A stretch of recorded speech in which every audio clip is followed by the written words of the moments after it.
लोग 4 दिन से देख रहे हैं कि यहाँ पर आप लोग लगातार धरना प्रदर्शन कर रहे हैं। हम लोगों को इंतजार था, हम लोग सवाल कर रहे थे बार-बार कि क्या सरकार की तरफ से क्या प्रतिक्रिया आती है और अभी आप लोगों को लेकर के धर्मेंद्र प्रधान की तरफ से प्रतिक्रिया आ चुकी है। धर्मेंद्र प्रधान का कहना है कि जो लोग देश के टुकड़े-टुकड़े करना चाहते हैं, वही लोग जंतर मंतर पर बैठ करके इस तरह से डपली बजा रहे हैं। तो इस पे आपका क्या कहना है? देखिए, इस सरकार में बैठे हुए लोगों का शुरू से ये ट्रेंड रहा है। जो लोग भी अपने हक की बात करते हैं, अधिकार की बात करते हैं, उनको टेररिस्ट, उनको अलग-अलग नामों से अलग-अलग इसी तरह के उससे वो नवाजते हैं। जबकि हकीकत ये है कि यहाँ कॉमन स्टूडेंट हैं, दर्जनों स्टूडेंट मारे गए हैं, उनकी सांस्थानिक हत्या हुई है। जवाबदेही देने की बजाय आप इस तरह के अननेसेसरी जवाब दे रहे हैं। तो हम लोग एक बात समझ रहे हैं कि उनकी बौखलाहट है।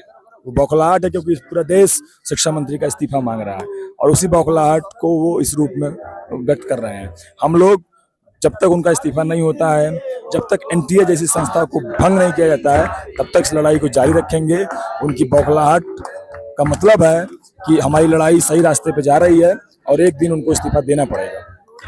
लेकिन अगर जब हम देख रहे हैं कि आप डायरेक्ट मीडिया प्लेटफॉर्म पर आप धर्मेंद्र प्रधान ऐसा कहते हैं कि जो देश के टुकड़े करना चाहते हैं वही जंतर मंतर पर बैठ के डपली बजा रहे हैं, तो क्या ऐसे में लग रहा है, क्योंकि हम कह रहे भले रहे हो इस प्रोटेस्ट को कि ये 4 दिन से लगातार जारी प्रोटेस्ट है, लेकिन अगर हम सही बात करें तो प्रोटेस्ट 6 जून से चल रहा है।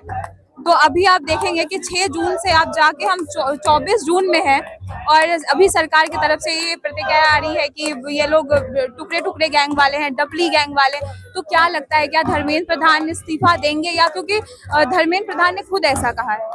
देखिए, यहाँ बाबा साहब की फोटो लेकर के, गांधी की फोटो लेकर के, भगत सिंह की फोटो लेकर के, उन देश के शहीदों की फोटो लेकर के, जिन्होंने आज़ादी दिलाई, उनके सपनों को लेकर के, संविधान को हाथों में लेकर के लोग पीसफुल तरीके से अपनी बात कह रहे हैं और अकाउंटेबिलिटी की बात कर रहे हैं। वो अकाउंटेबिलिटी की बात करना हमको हमारा संविधान उसकी गारंटी देता है, उसका राइट देता है। हम उसी अपने राइट को एक्सरसाइज कर रहे हैं। फंडामेंटल ड्यूटी हमारी कहती है कि हमारे अंदर स्पिरिट ऑफ इंक्वायरी होनी चाहिए। अगर इस देश में दर्जनों छात्र छात्राएं आत्महत्या करने के लिए मजबूर हैं, उसके पीछे कारण क्या है और उसका सलूशन क्या हो सकता है, ये हमारा फंडामेंटल राइट ड्यूटी हमको प्रेडिक्ट करता है कि हम अपनी ड्यूटी का फॉलो करें। उसी ड्यूटी को फॉलो करते हम लोग यहाँ बैठे हुए हैं। अगर धर्मेंद्र प्रधान ये कह रहे हैं कि हम देशद्रोही हैं, हम टुकड़े टुकड़े गैंग के लोग हैं, तो जाहिर तौर पर ये उनकी बौखलाहट है।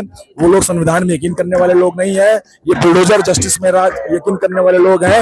इनका जो बुलडोजर का कॉन्सेप्ट है वो अभी तक दलितों, पिछड़ों, मुसलमानों के घरों पर चल रहा था, अब संविधान से होते हुए शिक्षा पर चलने लगा है। नीट की परीक्षा में लाखों रुपए में पेपर भेज दिए जाते हैं।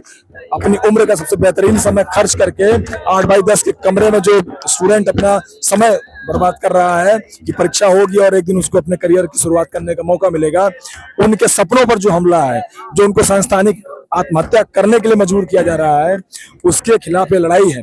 और हम लोग उनकी बौखलाहट से, उनके इस तरह की धमकियों से, चाहे जो कह लें, हमको अर्बन नक्सल कह लें, हमको टेररिस्ट कह लें, हमको टुकड़े टुकड़े गैंग कह लें, चाहे जो कह लें, लेकिन स्टूडेंट अकाउंटेबिलिटी की मांग कर रहा है, उनको जवाब देना होगा। और ये जो आंदोलन खड़ा हुआ है, जो काकरोच जनता पार्टी का, छात्र संगठन आइसा का, एसएफआई, तमाम अलग अलग छात्र संगठनों के द्वारा, इसका अंतिम परिणाम यह है कि उनको अपनी गद्दी छोड़नी पड़ेगी। वो इनकेपेबल है, इनकम्पिटेंट है, वो इसके लायक नहीं है कुर्सी पर बैठे रहे। उनको जवाब देना होगा और एनटीए जैसी जो एजेंसी है उसको पूरी तरीके से स्क्रैप करके जस्टिस की बात तभी जाकर के इंश्योर होगी और तब तक ये लड़ाई जारी रहेगी। कंटिन्यू करते हैं। जैसा कि हमने यहाँ पे लोगों से पूछा कि धर्मेंद्र प्रधान जो कह रहे हैं उन पे इनकी क्या प्रतिक्रिया है, तो अब कहीं ना कहीं ये हम सीजेपी के प्रोटेस्ट देख रहे हैं, ये गवर्नमेंट वर्सेस सीजेपी होता जा रहा है, क्योंकि सरकार इन्हें छात्र नहीं समझ रही है। सरकार का कहना है ये टुकड़े टुकड़े गैंग वाले हैं।